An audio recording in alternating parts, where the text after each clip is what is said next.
So I'm going to refer to this as Chapter 6.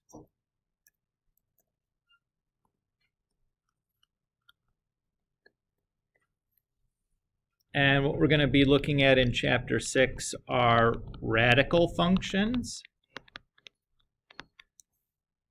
And that's not because they're surfers and they're totally radical. That was a poor attempt at a joke. It was okay if you wanted to laugh at it. It's that they're involving like a square root or a nth root is what we'll really say in general.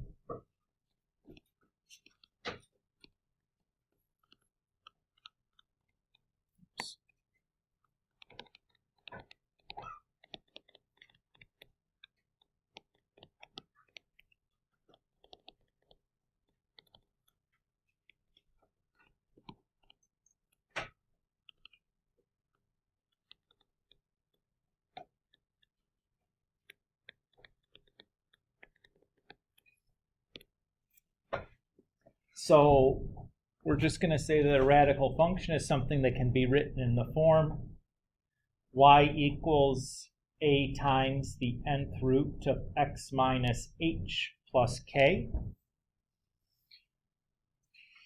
And we'll circle back to radical functions in general, but before we can really talk about those, we really need to talk about this idea of an nth root, right?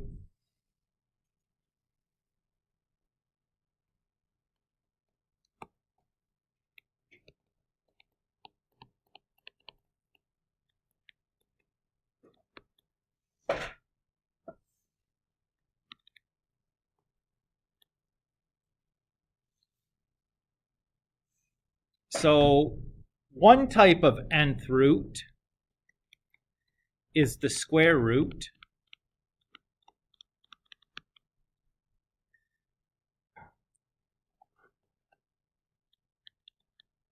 So when we say a square root, the index, that's that number like inside the check mark part, is 2. And by convention, we don't really ever write the 2 in there. I mean, it's fine if you want to write the 2 in there. It doesn't hurt anything. But nobody else is going to bother to write that 2 there. Just like nobody really bothers to put a 1 in front of an x or a 1 in the exponent for like 7.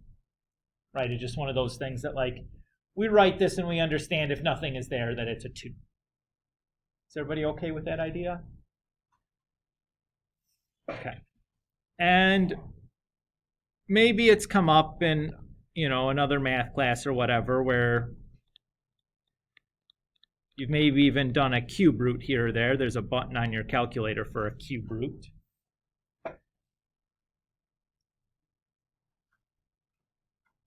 But probably past one of these two, we haven't ever thought about or used any radicals other than these two. So let's talk about like what it really means for a square root.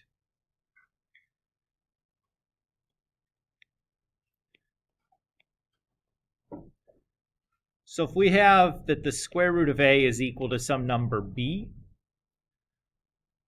what that means is that b squared should give us a. So for example, we know that the square root of 4 is 2 because 2 squared is equal to 4. Does that make sense to everybody? Similarly, if we extend that idea to a cube root, we have that the cube root of a is equal to b. That tells us that b cubed is equal to a. So for example, when we talked about the sum and differences of cubes, we remember that 2 cubed is 8.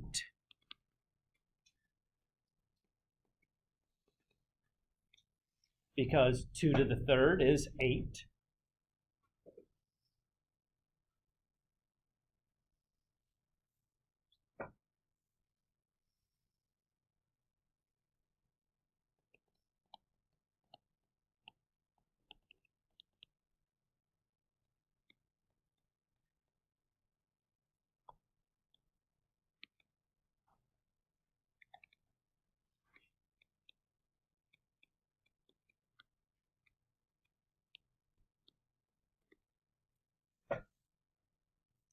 So in general, for any integer n that's greater than 1, we can say the nth root of a equal to b implies that b to the n is equal to a, right? So just extending this all the way out, we did a couple cases specifically when n is 2 or 3, and now we're just going to say the same thing holds for all the rest of them. Is that okay with you guys? Again, we haven't really done much. We've just kind of set up some notation and used a little bit of definition and kind of explained what we mean by, what a radical is.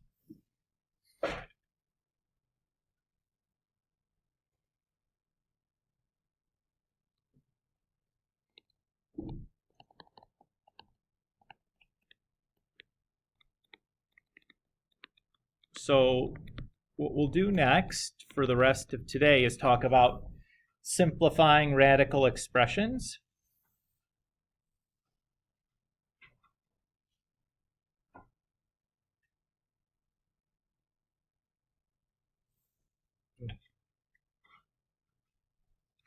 So let's say that we have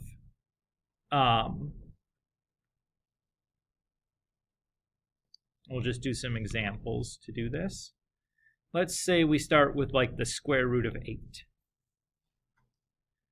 Now if I go to my calculator and try typing in the square root of 8, I don't get a whole number, right? Because there's not something, or not an integer or a whole number that when I square it gives me 8. You guys agree with that?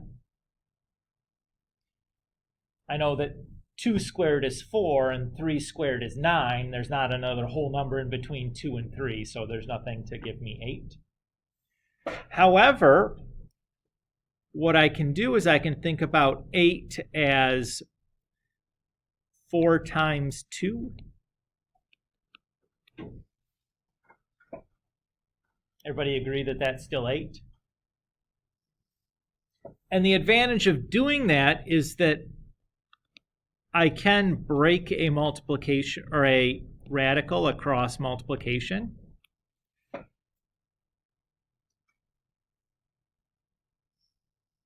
And why would that be a good idea to do? What do I know about the square root of 4? That's just 2, right? That's a problem we can do.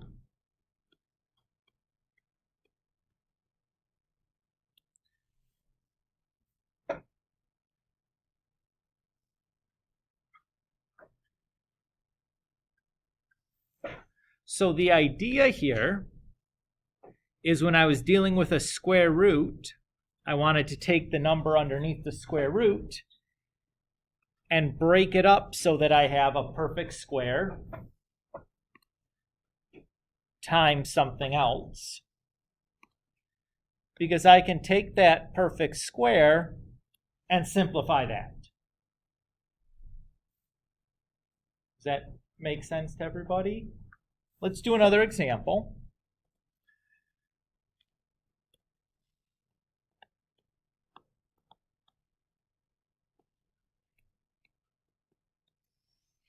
Let's say we have the square root of 20. Again, I notice that 20 is not a perfect square, right? Because I know 4 squared is 16 and 5 squared is 25. There's not a whole number between 4 and 5, so 20 falls between 16 and 25. Doesn't work, right? How could I rewrite 20 as the product of two numbers where one of them is a perfect square? 4 times 5, very good. So that tells me I have the square root of 4 times the square root of 5. And the square root of 4 is just 2 times the square root of 5.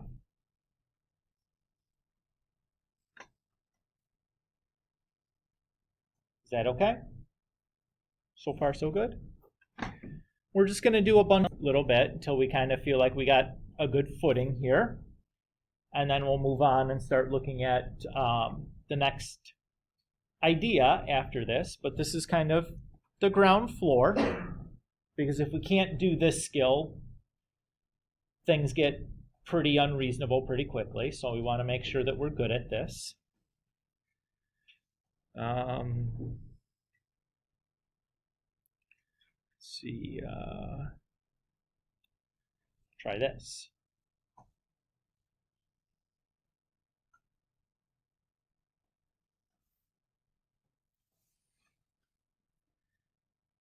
Now this is a bit harder, right? Much harder to do this in our head. So what should we do instead?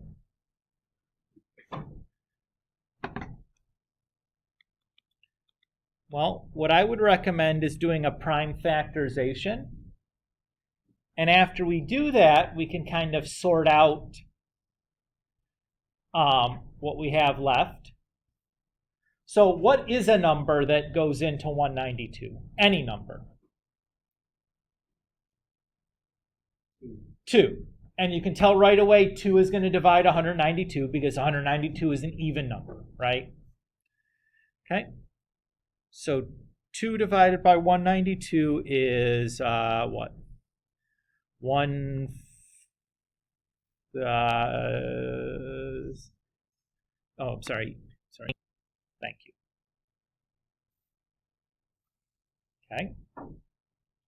Is 96 a perfect square? No, right?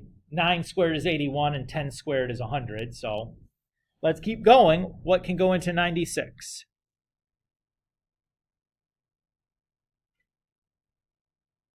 Is it even?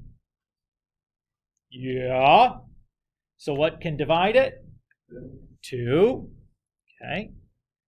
So that's going to be 2 and 48. Is 48 a perfect square? No. Is it even? So that's 2 and 24. Is 24 a perfect square? What are our perfect squares? 1, 4, 9, 16, 25, 36, 49. Keep going if you want to. Not 24 though, right? Is 12 a perfect square? No. Is 6? No. But what we have done, times 2, times 2, times 2, times 2, times 3. Right? There's 1, 2, 3, 6, and then 1, 3. With that. But here's the cool observation. 2 times 2 is, we'll write it this way.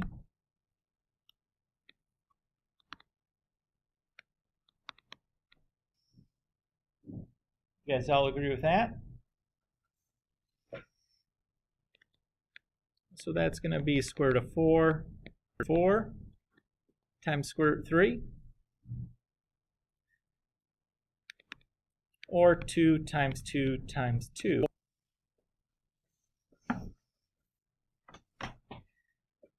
Now in hindsight, maybe it would have been easy to see that 3 times 64, and you could have gone straight to your answer there if you noticed that. But you didn't, and that's fine. Still able to get to the correct answer. It takes a little bit more work, but not like so much more work. We had a lot of stuff to write down, but like we're just doing simple arithmetic where we're dividing by 2 a bunch of times and then kind of recollecting everything. Is that okay with you guys? So again, if you can't see the way to break it up, that's okay. It's not a big deal. You just need to do a prime factorization. And the thing I would caution you there with the prime factorization, the most common mistake I see students make is that they start adding instead of multiplying, right? Like the two things, like 8 is 4 and 4 rather than 2 times 4. They did 4 plus 4. Is I'll see students make that mistake, but keep in mind that it's all multiplication when you do the prime factorization. Is that okay? All right. So how does this change if we like a cube root?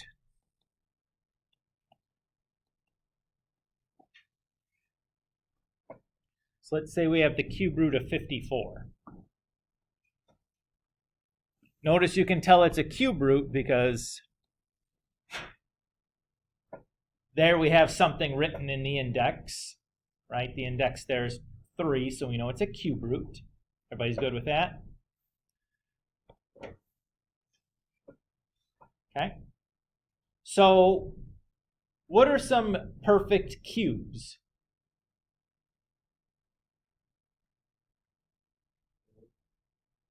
So what cube gives us 4?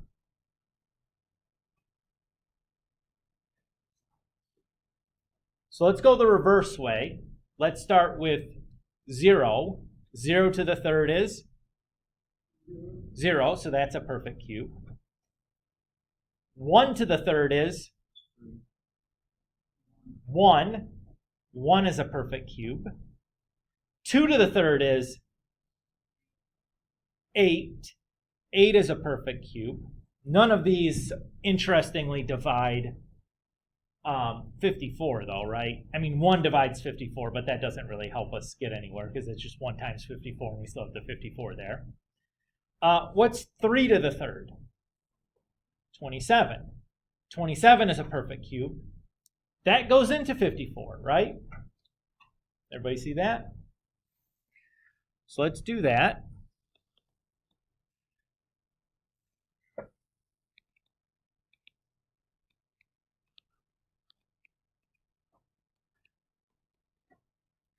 And the cube root of 27 is just going to be 3 because 3 to the third gives us 27. So we're left with 3 times the cube root of 2. Same process, right? Just instead of looking for perfect squares, this time we had to look for perfect cubes. But, you know, that's not that big of a deal. Let's do some more.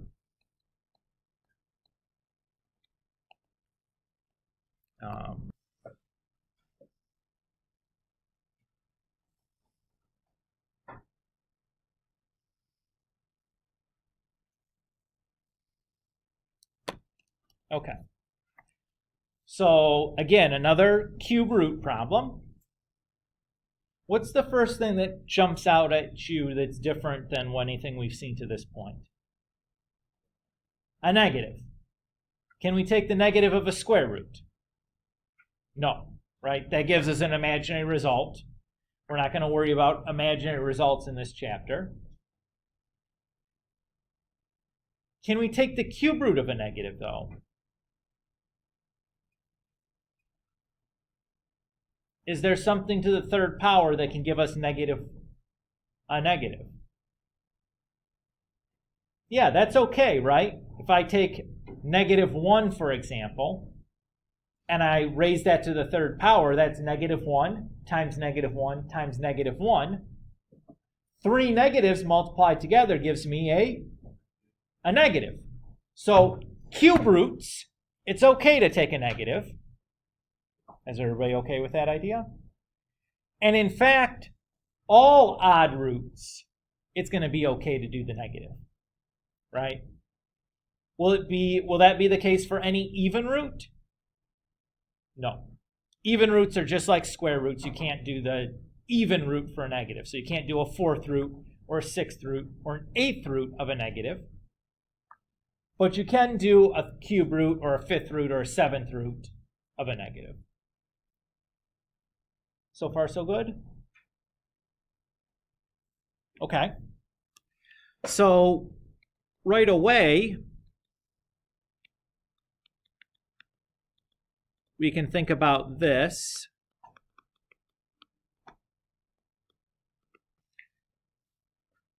And just separate out that -1. Everybody's okay with that? Because we know that cube root of -1 is just -1. Right? We just had said -1 to the third power is -1.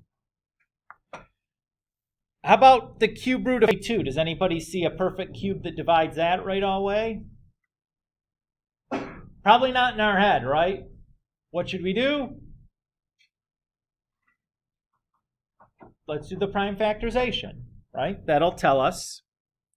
If we don't see it right away in our head, we can always do this. So what's a number that divides 532? 2. So what's that give me? 2. I wanted this to be 432, guys. Sorry. I'm not sure 532 is going to get us anywhere. I just made a boo-boo. You ever make a mistake? Happened to me. Okay.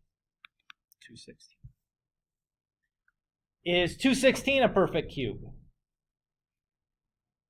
I don't know. Maybe it is. It's too big for me to know, right? So let's keep going. Yes, sir. Of course. So that's going to be 2 and 108. How about 108? Is that a perfect cube? I don't know. So that's going to be 2 and 54. But wait a minute. What do we know about 54? Didn't we just do that problem? Well, let's recycle our work, huh? Is that okay with you guys? That'll probably happen not infrequently when doing this kind of homework where you find like, oh, I've already done part of this problem. Cool. So what I'm going to do is I'm going to think about 432 as 2 times 2 times 2 times 54.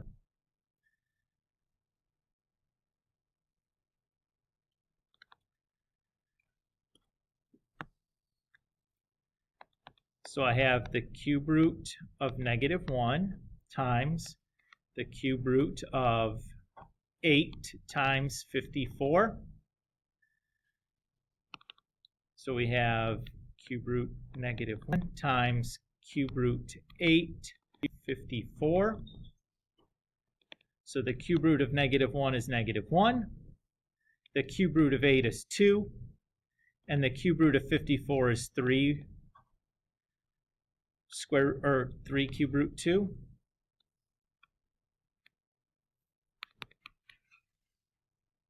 So what we end up with is -6 cube root 2.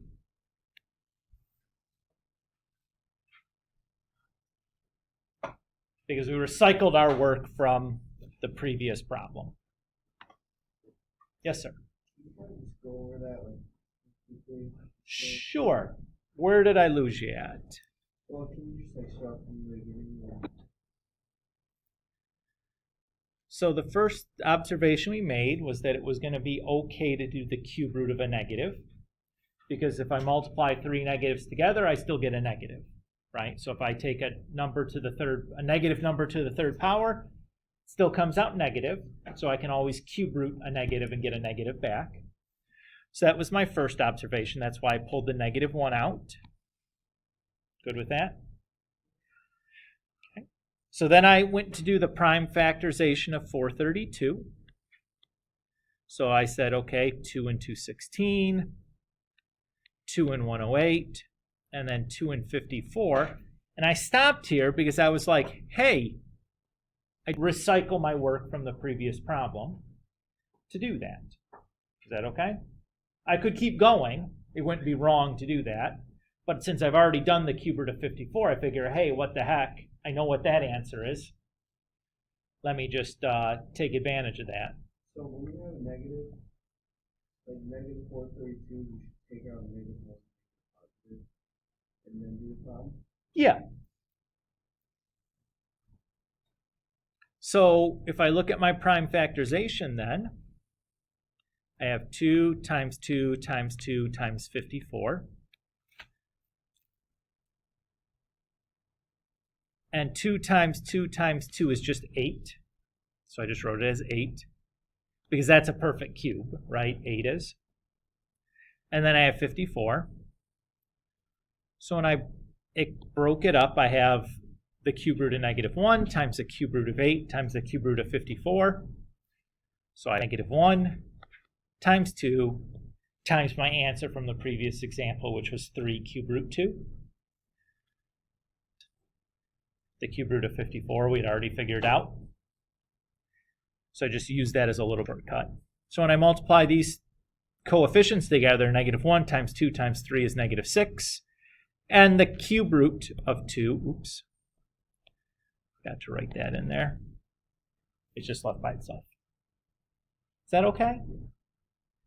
So again, I did some sneaky stuff to try to save myself some work by recycling my answer from the previous problem into this one.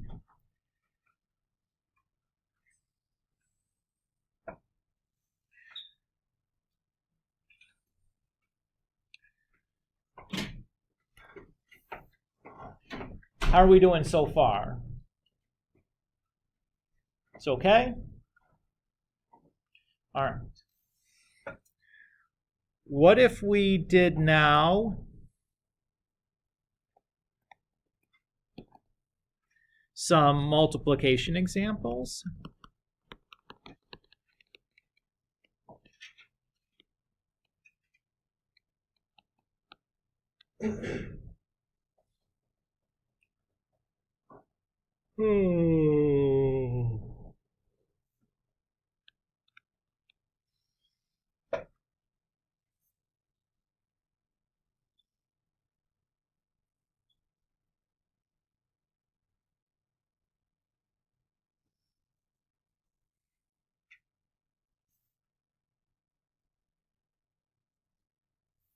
So let's say that we have the square root of 6 times the square root of 27. The first thing I would do is to check to see if there's any obvious perfect squares that I can kind of take advantage of here. Now 6 is just 2 times 3. There's no perfect square there. But 27 is 9 times 3.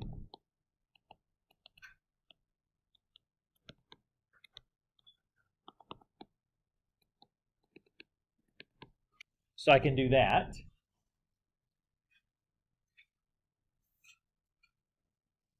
Is everybody okay there? Now if I have 3 things multiplied together, does it matter what order I do that multiplication in? It doesn't, right? If I have 2 times 3 times 4, I get the same answer as if I did 4 times 3 times 2, right? So the things that are under the square root can multiply together. The things that are not under the square root could multiply together, but I can't multiply something under a square root with something not under a square root.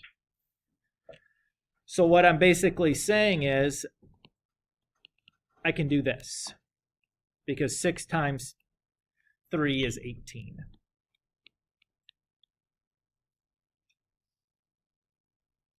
Is everybody okay there? Then I just need to check to see, or I need to check 18.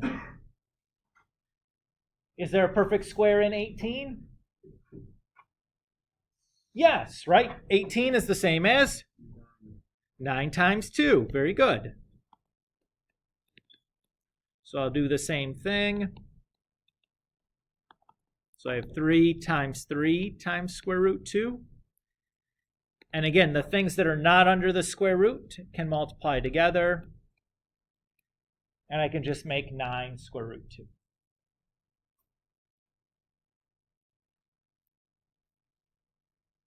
Alternatively, you could have also, at the beginning, at the very first step, multiplying together,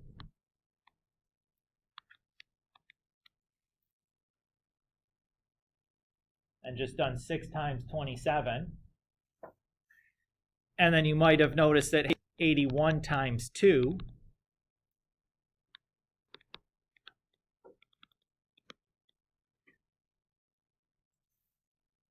and done it that way also. Not incorrect to do it that way. The disadvantage of doing it that way, though, is if the numbers are big, it's very unlikely you'll be able to pick out a perfect square quite as easily as I did there. You know, if you get a 4 or 5 digit number when you multiply your two things together, you know, like, good luck to that. You know what I mean, guys? Let's look at another example. Sound good?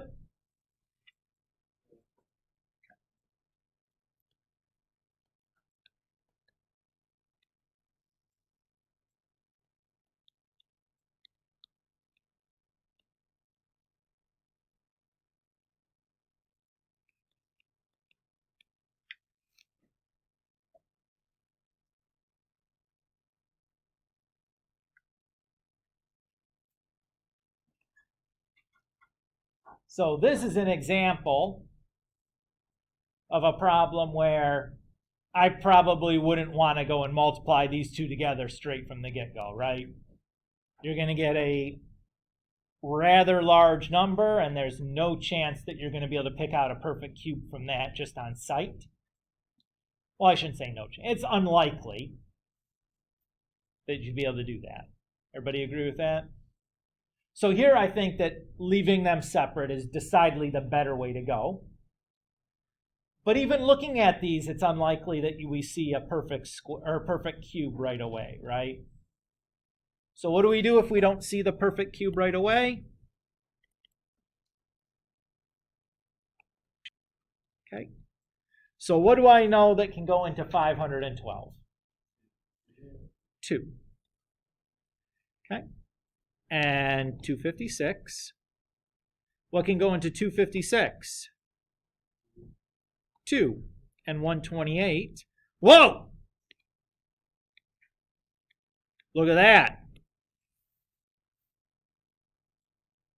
I'm going to make note of that because I'm going to come back and I'm going to save having to do a separate prime factorization for 128 because I have it right here. Everybody notice that? So that's a little bit of a time saver. Again, that can happen fairly easily when you're doing these and you're doing these prime factorizations, because I'm not going to give you, like, you know, cowabunga crazy numbers to do prime factorizations of. You'll often find that parts of them will overlap, or maybe even a whole problem will overlap, like is happening here. Okay, so 128 and 64. Oops, that was more than I wanted to scroll. 64 is 2 and 32. 32 is 2 and 16. And I'm going to stop there because I know 8 is a perfect cube, right?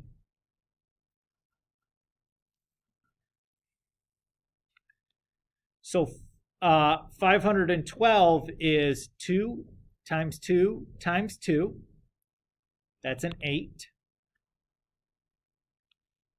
And then 2 times 2 times 2. 8. And then my 8. Everybody okay there?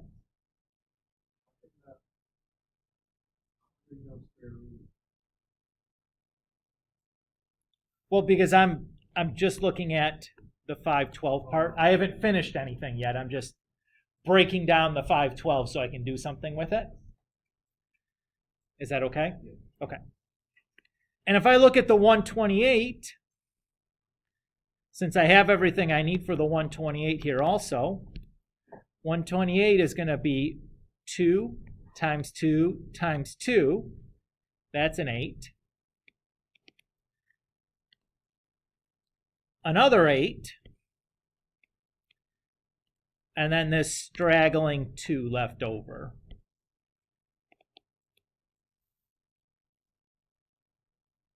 Is everybody okay with that? And that was nice that I got both prime factorizations there for free.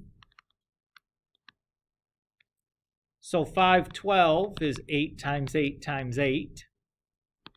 And 128 is 8 times 8 times 2. So when I break that up, I have cube root 8, cube root 8, cube root 8. and then cube root 8, cube root 8. Come on. Whoa! Cube root 2.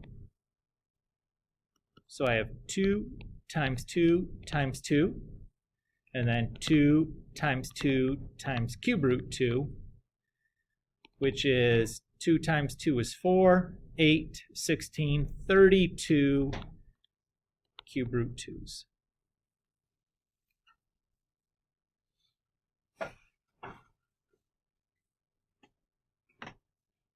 I want to point something out here, though. Notice here how the cube root of 8, or I'm sorry, the cube root of 32 is 3 cube roots of 8.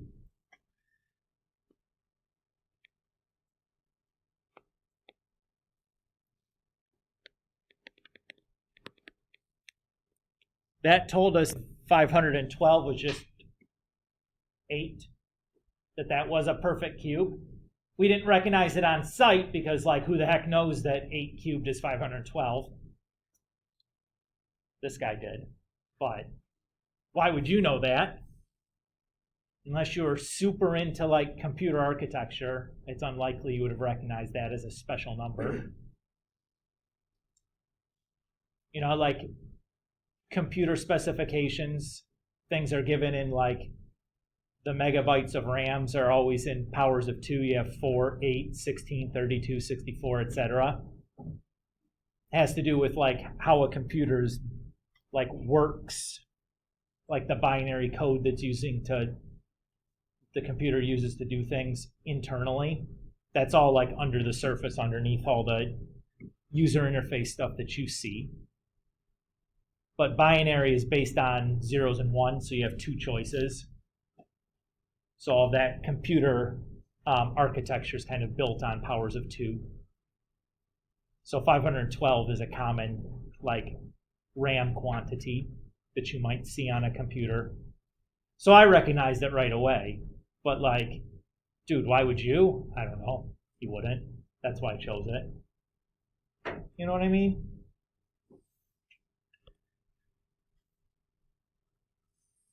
How are we feeling on this? Hopefully this feels pretty approachable. It's very numeric, right? It's not super symbolic heavy. There's no variable yet to speak of even, which is kind of nice that it's all numeric.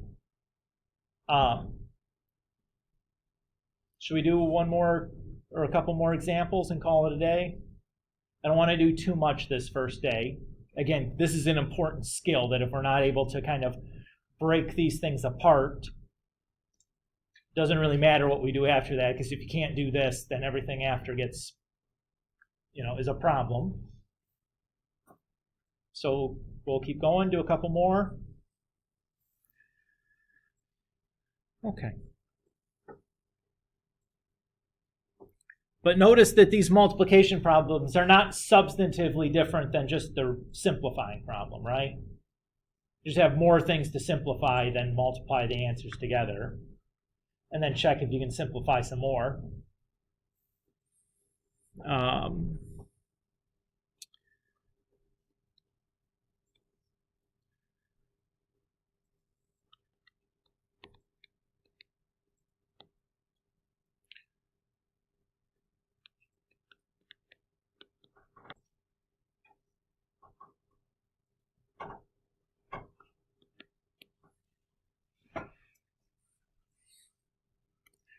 So let's do this. I'll keep everything relatively small here just to make the prime factorizations not so bad.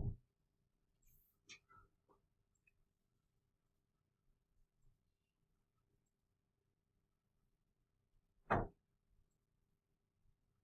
right. Does anybody recognize a perfect cube in any of these? 24 you should. 24 is?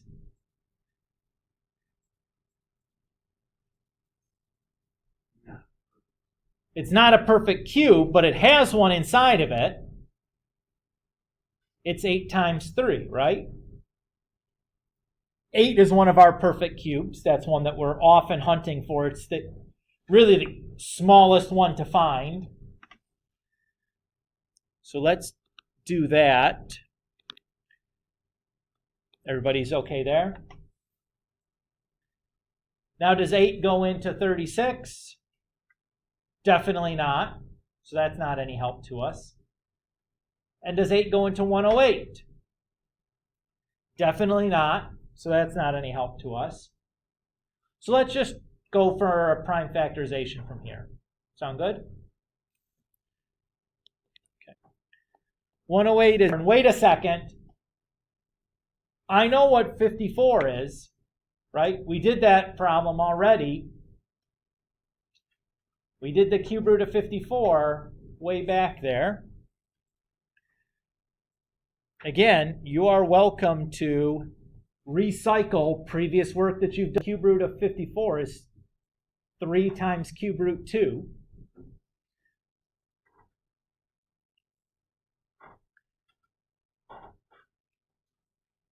Of cube root times 2.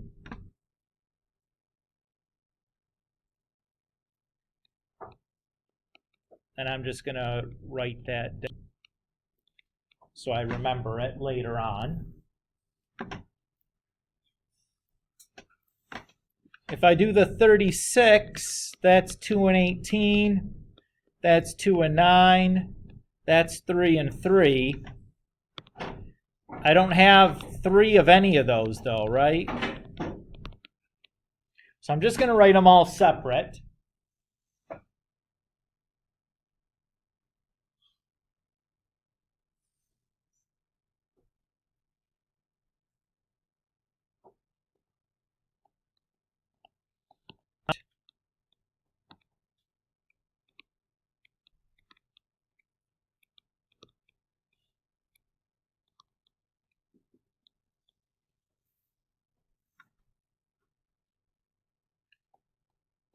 So 54 I know is 3 cube root 2.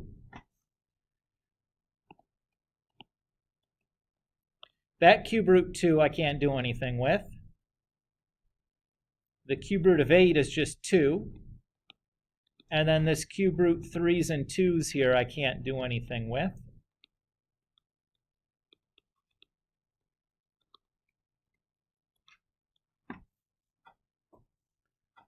So now I'm going to try to combine some stuff together. So remember, the cube roots can combine together, and the non-cube roots the coefficients can combine together. 2 and 3 is just 6. Everybody's okay there? Cube root 2 times cube root 2 times cube root 2 is cube root 8. Everybody okay there? Because 2 times 2 times 2 is 8.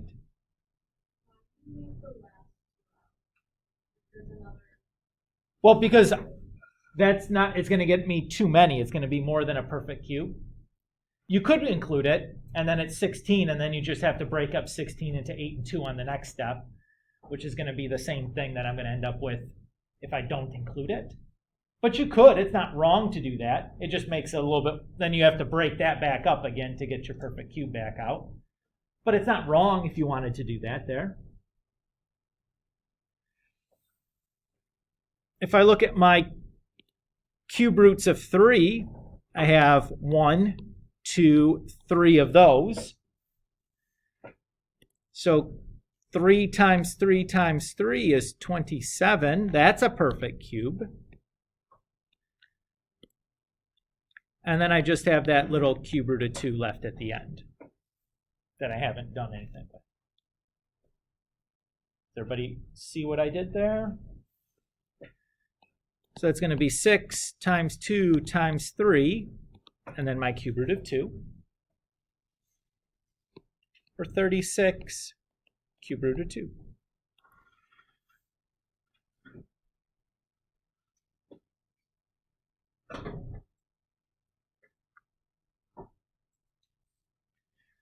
So as these problems get a little bit bigger and a little bit more complicated, there's often not wrong things to do, as Grace pointed out, like if we took all the cube root of 2's and put them all together, that's fine. We just have to break that back up again to get the other cube or perfect cube out of that. But it wouldn't be wrong to do that.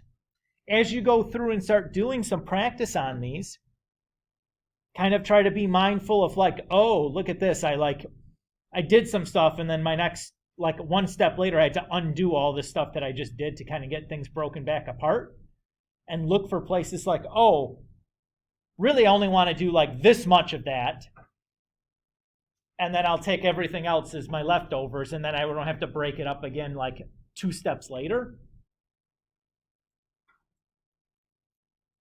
But as you're just starting, it's unlikely that you're going to see those things right away without somebody pointing it out to you. So as you're doing your work, kind of look for those places where it's like, oh, boy, I did more than I did too much at this step. I should have only done this much of it. And that would save me from having to do this thing later on. You know what I mean, guys? Grace, does that make sense and kind of what I'm driving at? So again, I want to reiterate, not wrong if you just naively go and go, okay, all the cube root stuff goes back together again, and then you get a new number, and then you'd have to break that thing up again. Even if you put all the cube root of 3's in there, and just ended up with, whatever that would be, 512 or something, or 530 or 432 again, which is a problem that we've already done, which I guess wouldn't have been so bad in that case because you already had the answer to it. So just to point that out here, guys, that if you went and just took all,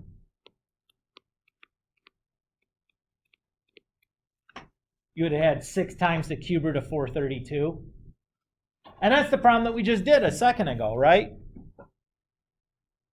Cube root 432, we did, oh boy. Okay, are we done having a panic attack?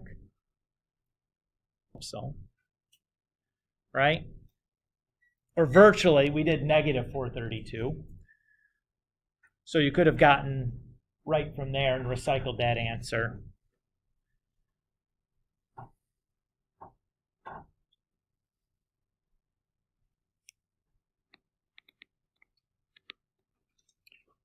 And that would have been a clever way of doing that. But it relied on us having actually done the cube root of 432 earlier to take advantage of that. Had you not done that, it would have been, you would have had to deal with everything we did for that example. But that's also not, perfectly fine way of going about and doing the problem, Grace. Like, no problem. Okay. We're going to stop here because looking around, it seems like we're all kind of over it for today, which is fine. So I'll make up an assignment for this here in the next few minutes and get it posted up into the OneNote. I don't have it done right this second, so I'm a little bit behind schedule, but that's okay.